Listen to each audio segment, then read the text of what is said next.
এই লোকটি একটি কাঁকড়া ধরে, কিন্তু কাঁকড়া চিকন মাংস দেখে সে খেতে পারে না। তারপর সে লাঠি ঘষে আগুন জ্বালানোর চেষ্টা করে, কিন্তু সে ভুল করে তার হাতই কেটে ফেলে। তাই সে রেগে গিয়ে তার আশেপাশের জিনিসগুলোকে ভেঙে ফেলতে থাকে।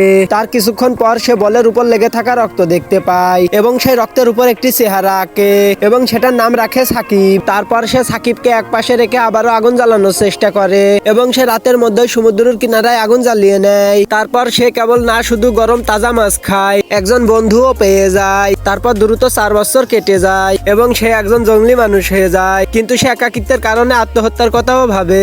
তবে সে তার স্ত্রীর কথা ভেবে নিজেকে শান্ত করে রাখে এবং সে নিজের একাকিত্ব দূর করার জন্য সাকিবের মাথায় চুল লাগায় এবং সাকিবকে জীবন্ত মানুষের মতো কল্পনা করতে থাকে। তারপর একদিন সে সমুদ্রের কিনারে একটি ধাতু দেখতে পায়, যেটা তাকে দ্বীপ থেকে বের হওয়ার আশা জাগায়। তবে সে বুঝতে পারেনি যে এই গিফটের প্যাকেটে একটি স্যাটেলাইট ফোন ছিল। বন্ধুরা, তোমরা যদি এই ছবিটিকে মন থেকে ভালোবেসে থাকো তাহলে অবশ্যই ভিডিওতে একটি লাইক করে চ্যানেলটি সাবস্ক্রাইব করে দিবে।